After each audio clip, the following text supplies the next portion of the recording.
طب عنبر 6 ده فين؟ اول نص على اليمين.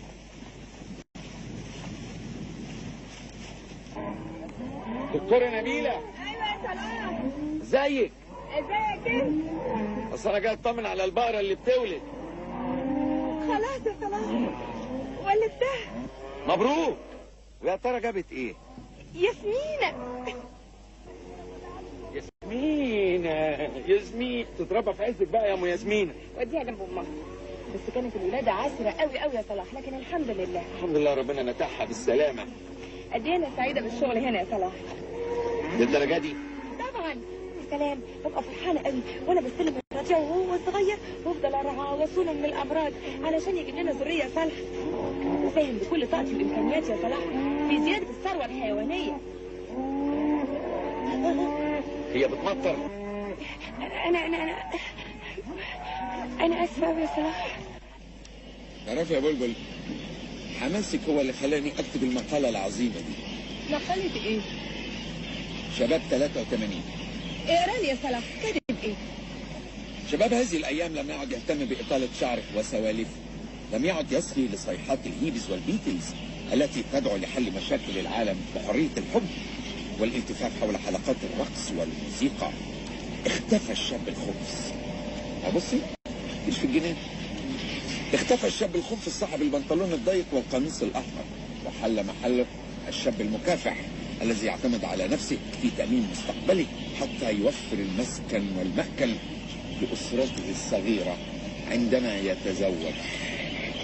هايلة يا صلاح المقالة دي، تجنن. هتنشرها فين؟ دي ممنوعة من النشر. ليه؟ اصل انا ما بحبش افرط في المقالات اللي بكتبها، بحب دايما احتفظ بيها. وانت يا صلاح كل مقالة تكتبها تحتفظ بيها، امال كنت بتكتبها ليه؟ اقول لك بصراحة يا بلبل. طبعا يا صلاح، لازم تصارحني بكل حاجة. انا بعت المقالة دي لجميع الجرايد والمجلات لكن ما اتنشرتش. ليه؟ مش عارف. معلش، لازم هينشروها.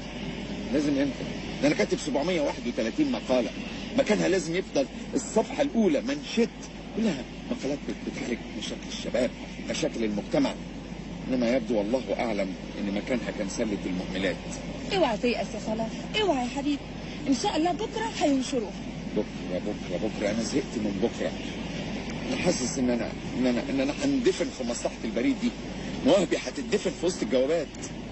لا على رأيك يا صلاح، أنا مش فاهمة بس ازاي القوى العاملة تعين صحفي في مصلحة البريد؟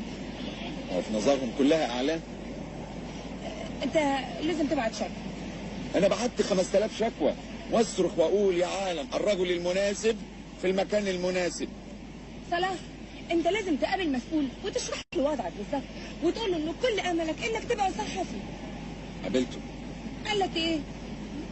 قال يا ابني انت مش احمد ربنا ان الدولة علمتك مجانا وعينتك بمرتب، هتهبب ايه؟ والعمل ايه يا صلاح؟ انا خلاص يا نبيل، انا قررت اقدم استقالتي. تستقيل؟ انت اتجننت، وهتشتغل فين؟ نبيل انا زهقت، انا كده هتدفن. انا مش مؤمن بالمثل اللي بيقول ان فتك الميري اتمرغ في ترابه. ايوه يا صلاح يا حبيبي، بس هتشتغل فين؟ هشتغل حر نفسي. حر نفسك يعني ايه بقى؟ هتفتح جريدة؟ لا، هشتغل في مجلة لسان الشعب اللي كنت بتتمرن فيها. ما هو اصل الكابتن غزال رئيس قسم الرياضة كلم البيه رئيس التحرير خد لي منه ميعاد معاه بكره الساعة 9. هاخد معايا شوية مقالات زبد هنا ان شاء الله هيقراهم وهيعجب بيهم، وهتشوفي خطيبي شهر ولا شهرين وهبقى اشهر صحفي في العالم العربي ودول شمال افريقيا. ده كل اللي بتحلم بيه يا صلاح؟ ده حلمي الصغير، انما حلمي الكبير انت يا بلبل. هنتوج حبنا وهنتجوز ونخلف صبيان وبنات ونعيش في تبات ونبات ونسعد البني ادمين والحيوانات.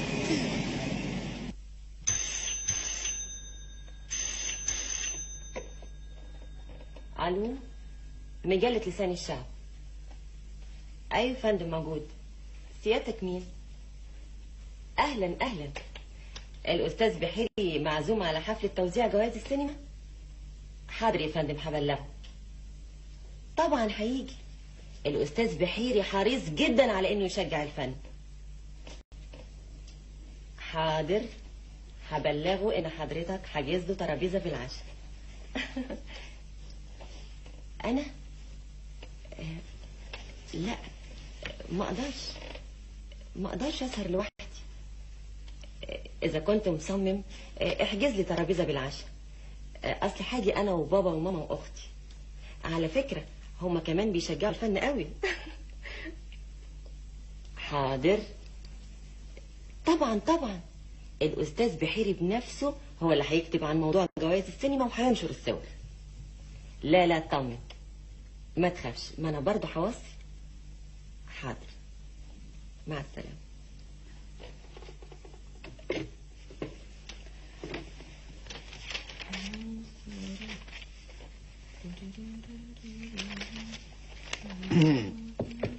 هو الأستاذ بحيري لسه مشغول يا فندم؟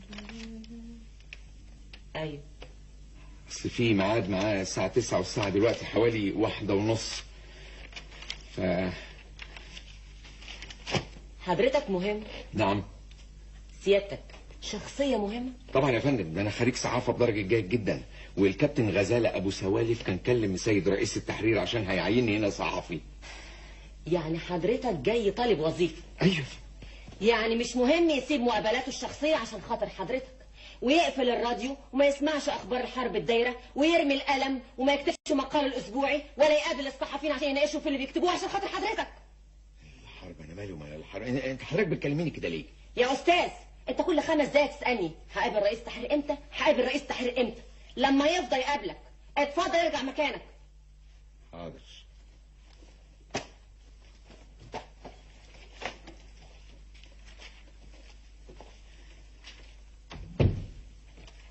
خد يا ليلى، نزلي ده في المطبعة. الأستاذ بحيري وافق عليه؟ ايوه، راجع واختصر. ايه وانا مالي؟ مش بنقبض؟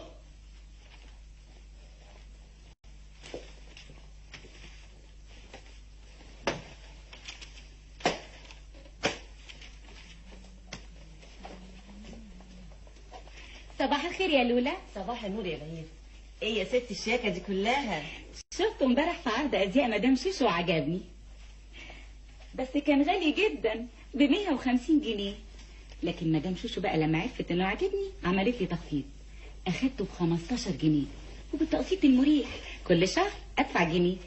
مدام شوشو دي ست جانتي خالص. ما انا كمان جونتي معاها، عامله 4 صفحات على عرض الازياء بتاع امبارح. انا على العموم هعرفك عليها عشان تروحي تشتري من عندها. دي ست جونتي جدا وبتقدر اللي يخدمها.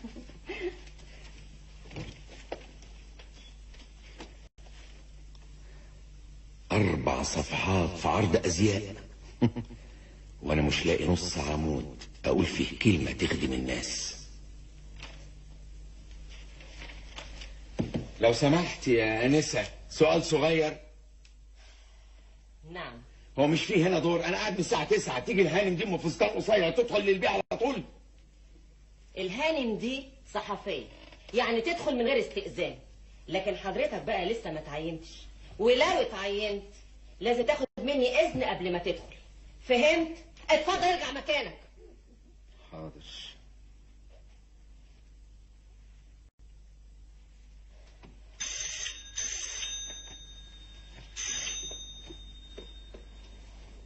الو، مجلة لسان الشعب.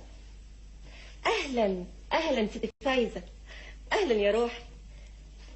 طبعا الاستاذ بحيري مفضي نفسه مخصوص عشان يحضر حفلة حضرتك، بس هو يا فندم كان طالب 5 تذاكر عشان عايز يعزم المدام وعيلتها.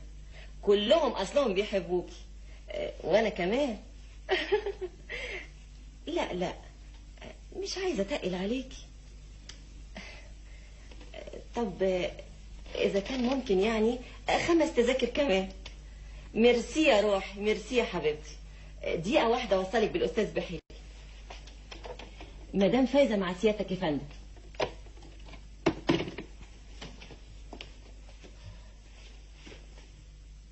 سيد.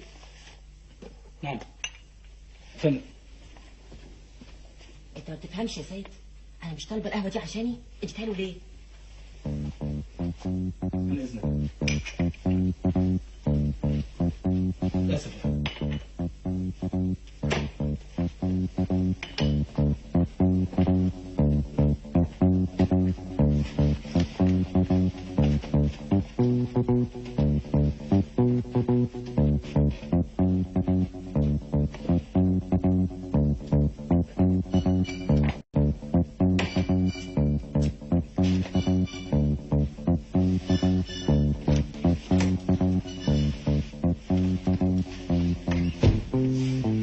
خد يا لولا، نزلي الموضوع ده المطبعة والصور اهي، بس وصي اللص عفيفي عشان يبروز صورة مدام شوش. من عينيا يا حبيبتي. باي. بابا يروح.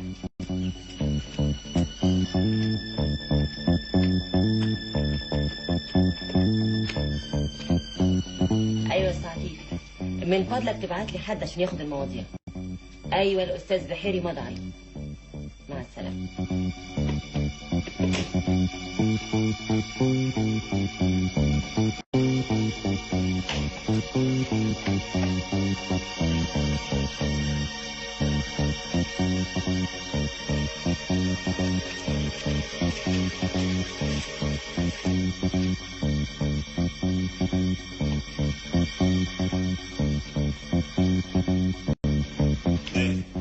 انا نازل، مش عايز حاجه. ايوه يا فندم، في واحد هنا اسمه، ده اسمك ايه؟ صلاح مصلحي. صلاح مصلحي يا فندم. انا ما اعرفش حد بالاسم ده. ازاي سعاده البيه؟ ازاي يا فندم؟ ده انا صلاح مصلحي، كان الكابتن غزاله ابو سوالف كلم سعادتك عني. ابو سوالف. طيب تعال، بس ما ترغيش كتير، قدامك 5 دقايق لاني معزوم على الغدا.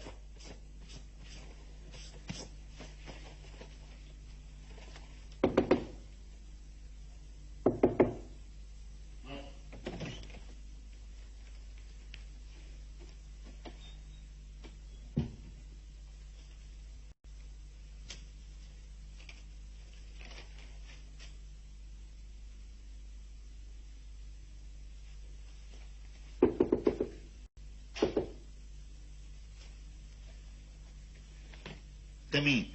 صلاح مصلحي يا فندم، ليسانس اداب قسم صحافه بتقدير جيد جدا. انت كنت تتمرن هنا؟ احيانا يا فندم. مع مين؟ مع الكابتن غزاله ابو سوالف رئيس قسم الرياضه. انت بتفهم في الكوره؟ لا يا فندم. امال كنت بتتمرن معاه ازاي؟ هو كان بيطلب مني اجيب له اخبار الرياضه في الجامعه، وكان سهل عليا قوي ان اعرف مين اللي كسب ومين اللي خسر. انا يا فندم اؤمن بان الصحفي لازم يفهم في كل حاجه. ما شاء الله ما شاء الله. وانت بتفهم في ايه؟ سياسه، اقتصاد، علوم سياسيه. انا يا فندم اصل غاوي قرايه. على العموم انا محتاج لصحفي نشيط. لا مش هتلاقي انشط مني.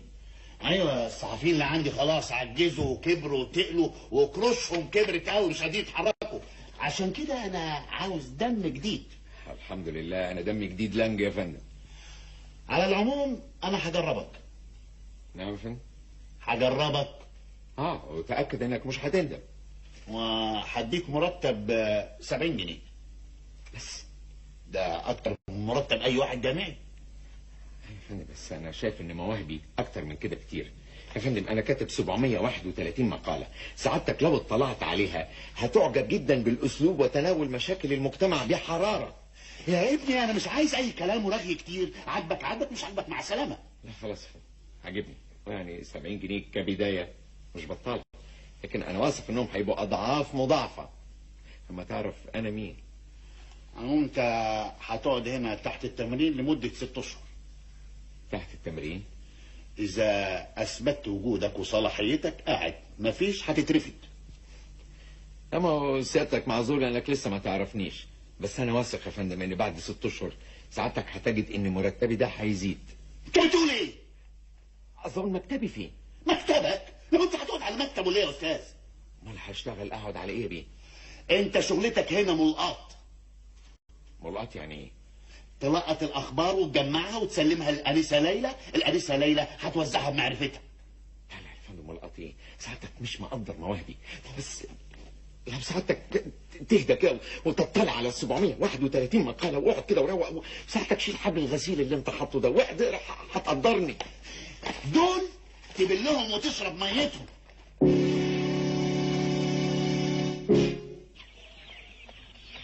دكتورة نبيلة، تليفونك.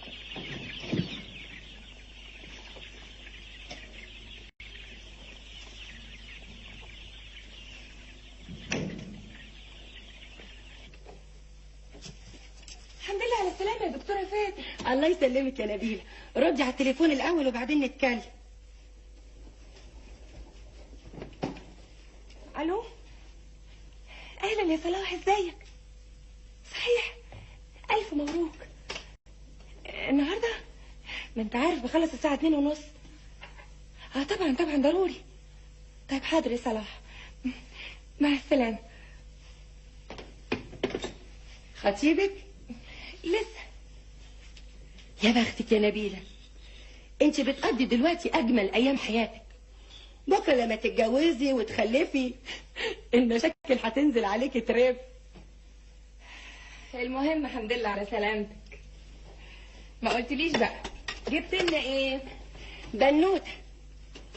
الف مبروك، ربنا يخليها لك. صراحة مش عارفة يا نبيلة إذا كنت أبارك لنفسي ولا أواسي نفسي.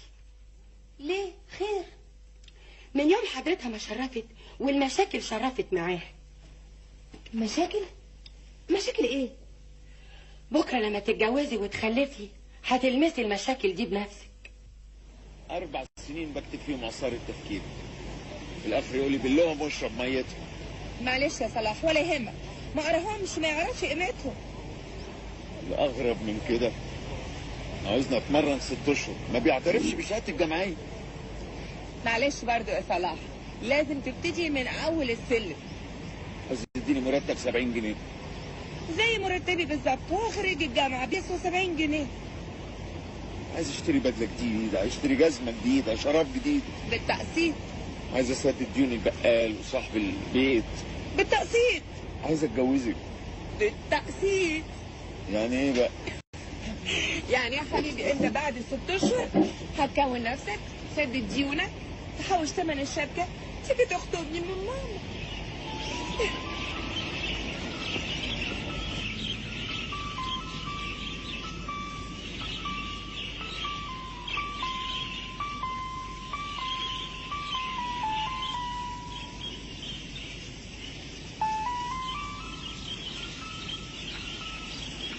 هبتدي انا وانت نطلع سلم المجد. هتكون بقيت اشهر صحفي في مصر. هكتب مقالات تهز الدنيا. وتسكنني فيلا. طالب بالعدالة. وتجيب لي عربيه. هاجم الفساد. تملالي دولابي كله فساتين.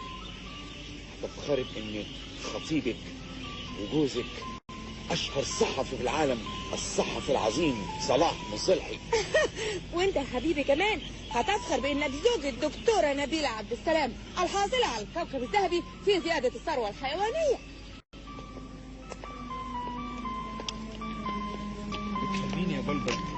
اكتر ما انت بتحبني. يعني مش زعلان عشان اجلنا الحلم 6 اشهر كمان؟ طبعا زعلانه.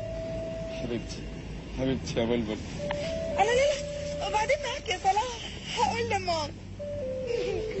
نفسي اشوف امك دي عشان اشكرها واقول لها قد ايه يا نينا، قد ايه انت ست عظيمه عشان خلفتي احلى واظرف بلبل في الدنيا.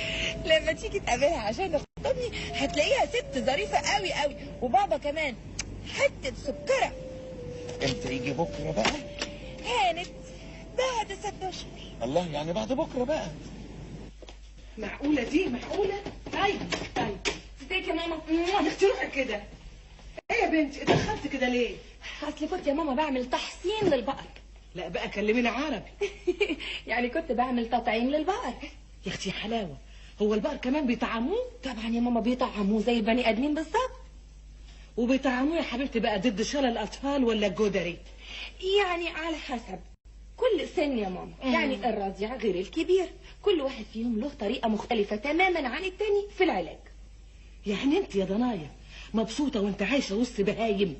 يو بقى يا ماما 100,000 مرة قلت لك ما اسمهمش بهايم يا حبيبتي، اسمهم حيوانات. ثم انا كمان بحس بسعادة كبيرة قوي لما ببقى في وسطيهم.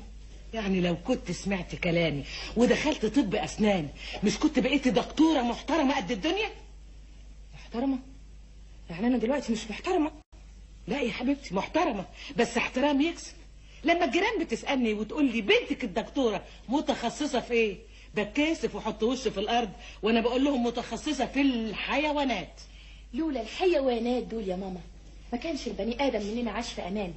يعني مثلا وحضرتك نايمه بتبقي حاسه ان انت مطمنه جدا لان الكلب بيحرسك. والقطه يا ماما، شفتي جمال القطه؟ شفتي حلاوه القطه؟ شفتي حلاوه؟ انت هتجننيني يا بنتي، القطه جميله وحلوه، عدلها لي والناس نايمه. النهايه كلتي يا حبيبتي؟ لا طبعا ما كلتش، هموت من الجوع. هروح احضر لك لقمه. لا يا ماما حبيبتي خليكي انت مستريحه وانا هخش المطبخ. لا يا ضنايا، هتقلبي لي حله الملوخيه وتحرقي لي المحشي، وانا عارفاكي لما تخشي المطبخ. خشي الى هدومك على ما احضر لك لقمه. خشي يا اختي يا حلاوه.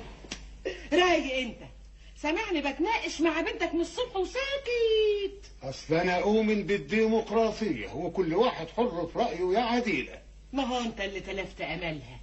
يعني لو كنت حكمت رايك وصممت انها تدخل كليه طب اسنان، مش كان دلوقتي اصحابك بيترجوك ان بنتك الدكتوره تعالجهم؟ لكن يا حسره قلبي ما بشوفش غير اصحابك داخلين خارجين بقطاطهم وكلابهم. يبقى ده محترم قد الدنيا وشايل قطه عندها اسهال، ست عليها القيمه، جرى سلسله وفي اخرها كلب عنده صداع. مش احسن تدخلي تحضري الاكل لبنتك؟ ما انا عارفه ان كلامي ما بينزلش منظور لك ولا لبنتك. عن اذنك. سيدة متخلفة فكريا. بقالي سنين يا بابا بحاول اقنعها بوجهة نظري، مش راضية تقتنع ابدا. ما انت عارف امك لما مخها يتربس في حاجة ما فيش قوة في الدنيا تزحزحها، جيل متعصب لآرائه. طب اشمعنى انت بقى يا بابا يا حبيبي ما انتش متعصب لآرائك؟ لأنني أؤمن إن رسالة الأب هي النصح والتوجيه، لكن الجيل الجديد لازم يخوض التجربة ويعاني عشان يكتشف الصح من الغلط بنفسه. الله يا بابا يا حلاوتك وحلاوة كلامك. تعرف يا بابا بقى لو صلاح سمعك وانت بتقول الشوية دول أكيد ومؤكد كان هينشرهم لك على طول في الجورنال. صلاح مين؟ زميلي في الجامعة. بيطري زيك؟ لا يا بابا هو خريج صحافة وكان بيشتغل في مصلحة البريد. كان؟ امال هو اصبح ايه دلوقتي؟ استقال عشان عاوز يشتغل صحفي. طيب وعرفتيه من ايه؟ ما انا بقول لحضرتك انه كان زميلي. زميلك ازاي بس؟ انت كنت في كلية الطب البيطري وهو في كلية الاداب. لا يا بابا هو احنا الاثنين يا حبيبي بقى كنا مشتركين في فرقة الجامعة للرياضة. يعني بيلعب تنس زيك؟ لا بطل جري، بيجري جري.